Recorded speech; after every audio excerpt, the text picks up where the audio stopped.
Hello and welcome to Banana Jam Games. Today we're going to be talking about creating video games, or at the very least projects, with your best friend, or one of your best friends. I'm going to cover how myself and James met, and also things that you should potentially consider when you are working on a project with one of your friends. Shortly after this sorry excuse for a Welshman moved over to England, I was chosen to take part in this thing called BBC School Report, which was essentially the BBC getting kids to report on the news, whether that was to build some sort of journalistic instinct or to build a new pipeline of presenters that would replace the freaks that they actually had in place at the time. This happened to be where I first met James. And one of the only vivid things I can remember is saying to him that I had too many friends and I would not remember his name. Needless to say, we had an amazing school report, and we both presented as if we were news anchors. And over the next few years, surprisingly, I didn't forget James's name, and he didn't realise how much of a dick I was. However, what was undeniable was that we both had an interest in creative projects, and over the next few years we would both go in different directions with our creative projects, and after some time I would leave that. I would end up slowing down the amount of creative things I did. However, James continued doing various different projects that interested him at the time, and life continued on. Cut to November 2024, and James's job has just ended, and I'm at my wit's end with my own job. So, in a Discord call approximately 10 PM, shooting the shit, as they say, me and James decided we would like to work on a game together, and that we were potentially going to take this a bit further than the sketch comedy series we had planned when we were 15. This, unfortunately, was lost media, a bit like the BBC School Report. But we continued to brainstorm, and out of this little melding pot came Fire Me, I Insist. But how did we get to Fire Me, I Insist? What steps did we take along the way? And what should you consider when you are looking to work on a project or a game with your friend? With any luck, you and your friend have similar interests, or potentially you have similar styles when it comes to creative projects. So when it came to me and James deciding something we wanted to work on together, inevitably we landed on something a little humorous. Because for as long as we can remember, we have both believed we're quite funny, even if only one of us is. It's not me. But regardless, nobody wants to work on a project that they aren't actually invested in. If one of you is the driving force and the passion behind the project, meanwhile the other one is not quite as interested, doesn't feel like they can bring as much to the table, then you'll inevitably start having a bit of a one-sided project, where potentially one party feels that they are actually just working for the other. And then you get into a boss-employee dynamic that nobody really wants. So, to avoid demotivation and resentment, it may be worth finding a project that you both are extremely passionate about. So, when the going gets tough, you can find that motivation and power through. One of the best things about Fire Me, I Insist is that whenever my motivation or James's motivation has plummeted, we've been able to bring each other back up by putting in random ideas and or talking about the different scenes that we expect to see in the game once it's complete. On top of this, if you've been friends for long enough, you'll likely know each other rather well, or you'd at least hope you do. And with that hopefully comes a knowledge of the other person's strengths and weaknesses. Pair that up with some honesty, and you can have a relatively good working relationship.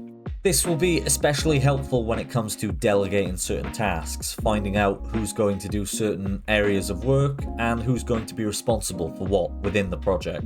When it came to Fire Me, I Insist, I know nothing about coding, and James was quite frankly sick of marketing. So we divvied up the roles appropriately. And that's not to say that you can't have an honest conversation about being more interested in a certain area and wanting to develop with experience, but you should at least be able to have an honest conversation about where responsibilities should lie for the overall success of a project. So having a good friend by your side and also working on a project that you both feel very passionate about is definitely important. But it all kind of goes by the wayside if you don't have a good, open line of communication with that friend. And I don't necessarily mean sitting in a Discord channel with your friend all day whilst you work on the project for however long. That's not really what good communication is. Good communication is going to be based on how honest you can be and whether or not you can take some constructive criticism. Constructive being the key word. It's no use telling your friend, "That's shit," if you can't tell them why it's shit or what you would change to make it less shit. As previously mentioned, honesty when communicating is extremely important. And hopefully you have a friendship that's thick enough to withstand a little bit of immediate frustration on the first note of criticism. But again, if you feel extremely passionate about having something stay in the project, you should be able to argue why you feel that way. And argue might be a bit of a strong word, so let's go with debate. So if both you and your friend can agree that any criticism coming your way is to try and get the best out of that person, the best work from what they can provide, then hopefully it's a little less tenuous between you and that other party. Maybe you can give other suggestions on what you would change, on what you think would be better, but ultimately you should both be able to communicate effectively with each other when it comes to either appraising somebody's work or criticizing it and offering alternative routes to take. And this kind of ties into the last bit of advice I would offer you, which is to make sure that you are actually friends. I'm not going to sit here and tell you exactly how to tell whether or not you've got good friends when there's a million videos on YouTube that you could watch to tell you.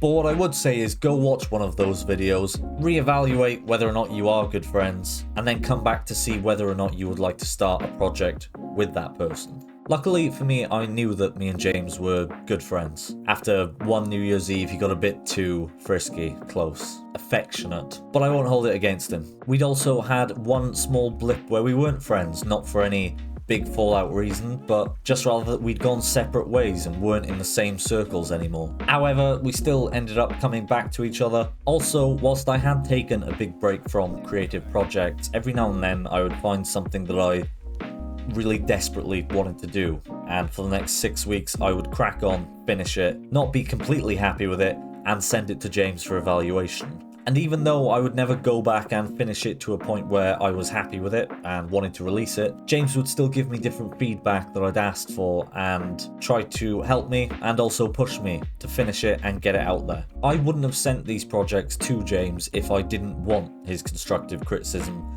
and if I didn't value his knowledge and expertise. And when it comes to creative projects, I think James is potentially one of the only people that I will take advice from when it comes to finishing them. And even if he didn't have that experience, that knowledge, and those expertise, it would still be nice to have an outside perspective, because all too often you can get caught up in your own perception of your project and what needs to be done and what doesn't need to be done to make it ready for release. All of these things that I would deem essential to communication and working on a project with your friend should be things that you share two ways. The last thing you should consider when it comes to making a project with your friend is a profit share. The last thing you want to do is put all of your time and effort into a project and get to the end and the profit share is not what you agreed. And fingers crossed this never happens to you, but it's always better to be safe than sorry. I believe myself and James are both pushovers when it comes to business and working with our friends. I think both me and James would take less than we were happy with to have the opportunity to work with each other. But unfortunately, not everybody is like that, and there will be people out there that will take advantage of your kindness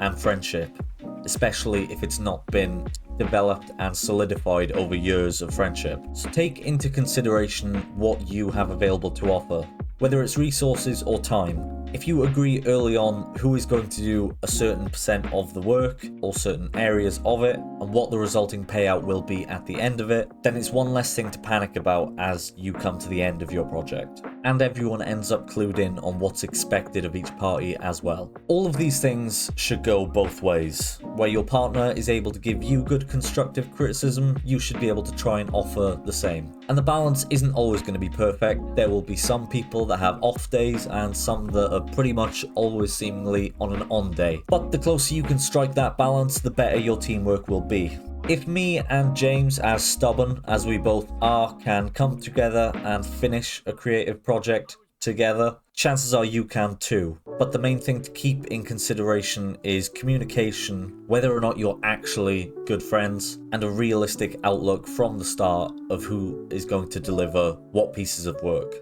And that's pretty much it, from our perspective anyway.